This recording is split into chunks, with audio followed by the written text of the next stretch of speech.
Muy buenas tardes. El día de hoy vamos a hablar sobre el fascismo y nacionalismo como parte de la guía de trabajo número 4 para grados noveno. Muy bien. Entonces, fascismo y nacionalismo nos ponen o nos ubican en un periodo o una temporalidad, mejor aún, en la primera mitad del siglo XX, donde encontramos después de la Primera Guerra Mundial o la Gran Guerra, un ambiente político muy alterado, eh, muy enaltecido por ideologías crecientes y muy llamativas para la población y las sociedades, sobre todo aquellas que vienen de un periodo de posguerra y que sufrieron los embates de la misma. Y aún así, pues también vieron afectadas sus economías y afectada su tradición, tal vez histórica y nacional, frente a los eventos que dieron el Tratado de Versalles, del cual vamos a hablar en un momentico. Entonces, fascismo y nacionalismo. Fascismo es el término original que se le conoce al, al- al- al nacionalismo y es diseñado, creado en Italia y pues que es una corriente de pensamiento también dirigida hacia la política y obviamente hacia lo social, en donde tiene unas características excluyentes frente a lo extranjero y unas características de toque militarista en la sociedad. Ya vamos a ver eh, en un momentico cómo son esas características. Muy bien. El fascismo se caracteriza por tener un dominio totalitario del Estado. Es decir, no hay separación de poderes. Un partido político o una persona maneja y controla en su totalidad las instituciones, especialmente las militares y policiales, ya que estas son con las que puede ejercer el control absoluto de la población. Cualquier persona que piense distinto, cualquier persona que se oponga, pues muy rápidamente va a ser reprimido por por las instituciones militares y policiales. Entonces, hay una relación muy cercana entre el Estado totalitario y entre el control militar y policial de la población. De hecho, el líder siempre de este tipo de estados fascistas tiende a ser un comandante en jefe de los militares, no como funcionaría en la Constitución democrática, sino en el ejercicio puro del poder militar, es decir, funcionaría como un general. En el caso de España, que lo vamos a ver en otras guías más adelante, el dictador totalitario se hacía llamar el generalísimo, ¿sí? General de generales. Entonces, eso es un ejemplo de cómo el Estado fascista es un Estado muy cercano a las funciones militares y policiales para tener un control de la población absoluto. Muy bien. Cuando les hablaba ahorita de sociedad militarizada es porque el sector del fascismo político necesita por obligación tener el absoluto control de los militares y hacer ver a la sociedad a los militares como una fuente no solamente de honor, sino de orgullo y empieza desde la propia educación muy temprana con los niños a llevarlos a hacer una ideología o a ideologizar mejor ese pensamiento militarizado. Es decir, hagan de cuenta que estuvieran ustedes en un colegio militar desde que empiezan su actividad académica temprana en la primera infancia en grado primero, por ejemplo. Entonces, contornos militares, formaciones, marchas, aprender el manejo de armamento, símbolos patrios, nacionalistas, etcétera.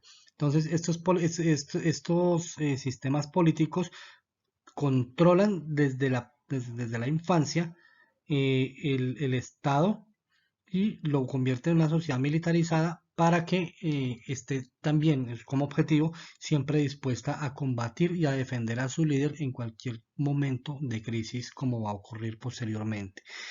En el caso de Italia, que es el sistema que introduce el fascismo, el líder se hace llamar el Duce, lo cual significa el caudillo. En Alemania se hace llamar el Führer y en España, pues, la traducción de caudillo. No hay libertades, solo existe un solo partido oficial, políticamente hablando, en el caso de Alemania, el partido nazi, después de que Hitler se consolida en el poder, solo existe el partido nazi y reprime violentamente a todos aquellos que piensen o tengan una corriente distinta. Entonces, para eso, en el caso de los alemanes, ellos crearon una serie de fuerzas militarizadas civiles, por decirlo así, que estaban dentro de la población vigilando, escuchando y espiando a lo que la población en general pensaba y a los que consideraban como enemigos del Estado, pues simplemente pues tenían su castigo que principalmente era la desaparición y el homicidio. Estas fuerzas en un principio se llamaron la Gestapo, en Italia se llamaban las camisas pardas y después se van a convertir en Alemania en las famosas SS de Hitler. Muy bien, continuamos. Bueno, los dos principales representantes del fascismo y nacionalismo europeo son Adolfo Hitler, líder de la Alemania nazi, y Benito Mussolini, el duce o líder de la Italia fascista. Entonces vamos a ver aquí algunos ejemplos de los discursos fascistas y nacionalistas de estos dos personajes. Bien, aquí está Benito Mussolini, quien en un discurso dice: se habla mucho de la actividad violenta de los fascistas, nos reservamos el derecho de controlarla, entre tanto y mientras lo consideremos necesario, seguiremos golpeando con menor o mayor intensidad los cráneos de nuestros enemigos, es decir, hasta que la verdad haya penetrado en ellos. ¿Cuál verdad? La verdad del fascismo. Solo existe una verdad, una sola verdad. Y esa verdad es absoluta y no puede ser cuestionada.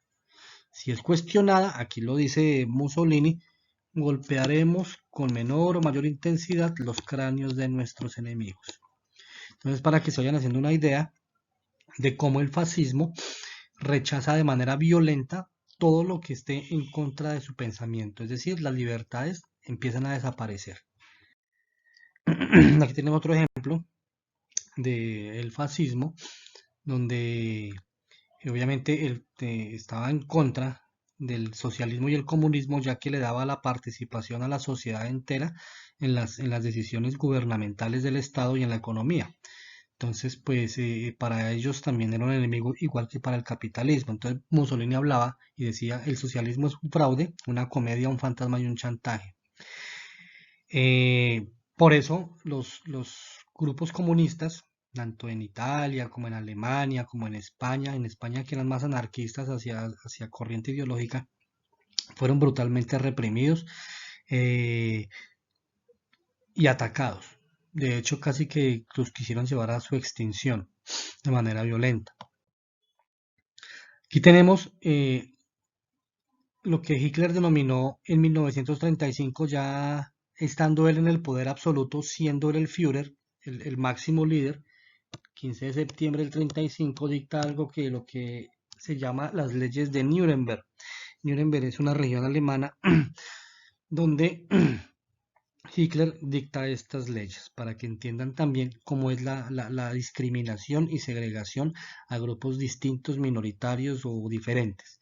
Entonces dice la primera ley: se prohíben los matrimonios entre judíos y súbditos de sangre alemana. Es decir, un judío no se podía casar con un alemán o viceversa. Una judía no se podía casar con un alemán de lo que ellos llamaban sangre pura. Se prohíben las relaciones extramatrimoniales entre judíos y súbditos de sangre alemana o asimilada, y se prohíbe que los judíos contraten a empleadas de hogar de sangre alemana o asimilada mayores de 45 años. Entonces, como pueden ver, una segregación total hacia el pueblo judío, discriminación y rechazo. Es decir, no pretendemos que se mezclen con la sangre pura aria alemana, sino al contrario lo rechazamos. Era lo que pensaban estos personajes. La segunda ley dice, se prohíbe a los judíos enarbolar o engalanar con los colores alemanes nacionales, es decir, en una fiesta patria los judíos no podían poner la bandera alemana, en este caso esta era la bandera alemana, la esvástica. Solamente podían colocar las banderas propias de su pueblo judío, que es una bandera que es milenaria, que representa al pueblo de David y era lo único que lo representaba, o sea, diferenciarlos, segregarlos, es decir, señalarlos, usted es distinto y usted tiene que acomodarse a nuestras leyes, a nuestras reglas, o si no, va a tener que asumir las consecuencias. Muy bien. Ese es un discurso de Hitler, el cual hablaba, de hecho Hitler era un excelente orador, eso fue tal vez lo que lo llevó o lo que hizo que tuviera tanta aceptación el partido nazi, su facilidad en el discurso y decirle a la gente lo que en ese preciso momento quería escuchar. Entonces aquí dice, se nos ha obligado a ser espectadores y no es el pueblo alemán que lo haya aceptado, sino que al estar sin armas no podía participar en la acción. Hemos aprendido en estos años a despreciar a los demócratas del mundo. En esta época hemos encontrado solo a un Estado entre las potencias europeas y a la cabeza de este Estado a un solo hombre que haya sido comprensivo con el desastre de nuestro pueblo, y es mi gran amigo Benito Mussolini. Ahí claramente Hitler hace una interpretación y una aseveración también de cómo las sociedades democráticas y distintas a las nacionalistas y fascistas son fracasadas y desprecian y las rechazan en torno a que consideran que son no solamente inviables, sino también enemigas. Y de ahí viene pues la participación militar que se va a dar a partir de 1939, justo 3 años después de este discurso, cuando Hitler va a hacer la invasión a Polonia, desatando pues la Segunda Guerra Mundial o la prolongación de la Gran Guerra. Bueno, muchas gracias por su atención, espero que haya sido claro. Cualquier duda, cualquier comentario, ya saben por dónde ubicar y nos estaremos viendo en una próxima oportunidad. Muchísimas gracias.